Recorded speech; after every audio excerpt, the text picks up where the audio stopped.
नमस्कार, बहुत स्वागत है आपका। धनु राशि वालों, आपके राशि के स्वामी देवगुरु बृहस्पति जो मीन राशि में थे, अब 22 अप्रैल को मेष राशि में आ रहे हैं। तो ये महापरिवर्तन आपके जीवन में क्या कुछ बड़ा बदलाव करेगा। वीडियो के अंत तक बने रहिए और ये प्रेडिक्शन चंद्र राशि और लग्न दोनों से आप देख सकते हैं। यानी आपका धनु लग्न है या धनु राशि है तो आप दोनों से ही देख सकते हैं। तो 22 अप्रैल को देवगुरु का महापरिवर्तन होने जा रहा है, लेकिन गुरु अस्त हैं। 30 मार्च को वो अस्त हो चुके हैं और 30 अप्रैल को दोबारा से उनका उदय होगा। 4 सितंबर को देवगुरु वक्री हो जाएंगे और 31 दिसंबर को एक बार फिर से मार्गी होंगे। तो धनु राशि के स्वामी हैं और चौथे स्थान के स्वामी भी आपके गुरु हैं।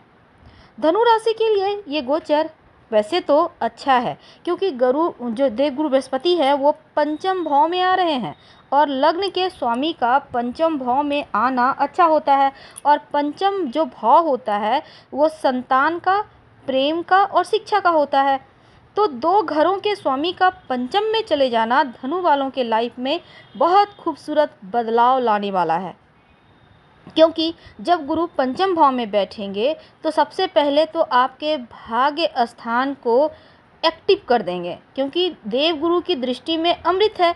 और जब वो आपके भाग्य स्थान को देखेंगे पंचम दृष्टि से, तब क्या होगा।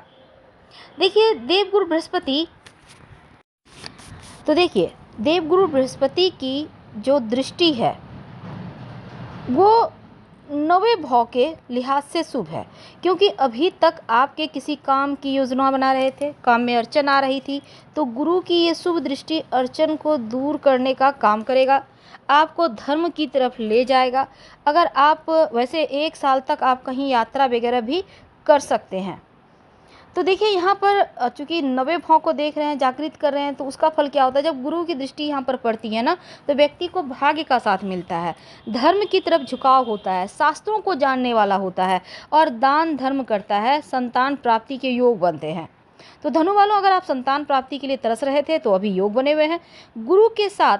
देखिए यहाँ पर राहु भी बैठे हैं, राहु सूर्य पहले से विराजमान है मेष राशि में, और देव गुरु आ जाएंगे, तो तीनों एक साथ हैं।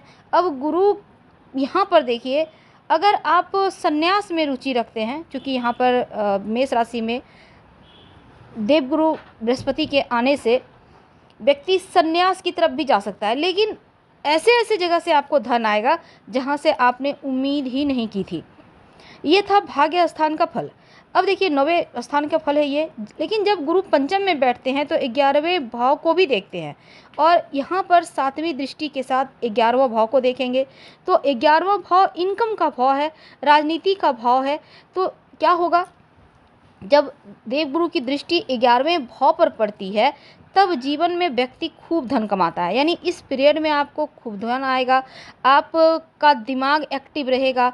इसमें पिता और पुत्र दोनों ही आपके साथ रहेंगे, उनके स्वास्थ्य में सुधार होगा, वो दीर्घायु होंगे। आपका रुझान थोड़ा कला के प्रति भी जा सकता है।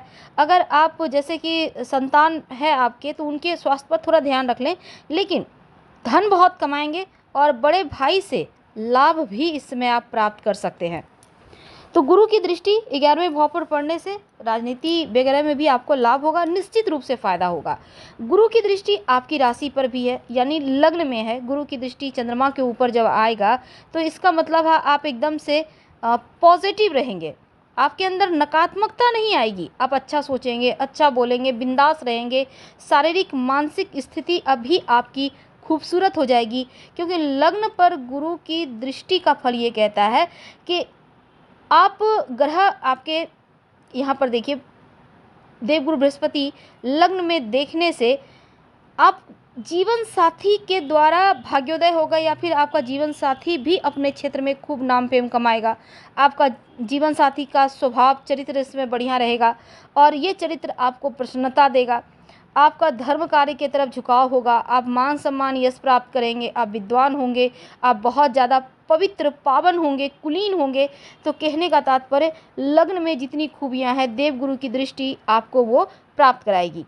अगर आप वाहन प्रॉपर्टी लेने वगैरह की योजना बना रहे थे, अगर कोई अड़चन थी, तो वो अड़चन भी अब समाप्त हो जाएगी जब देवगुरु आपके लग्न में आएंगे। लेकिन दूसरी तरफ देखिए देवगुरु बृहस्पति जो है वो आपके लग्न पंचम भाव में आ रहे हैं और देवगुरु बृहस्पति का यहाँ पर गोचर आपके लिए मिला जुला हुआ है, लेकिन फिर भी बढ़िया है। लेकिन एक तरह से यहाँ पर पितृदोष बन रहा है, क्योंकि आपकी कुंडली में अगर पहले से पितृदोष है तो थोड़ा सा समस्या होगा, इस बात का ध्यान रखिएगा। तो इस पीरियड में आप पितृदोष की शांति करा सकते हैं, नहीं तो फिर मुश्किल बढ़ेगी।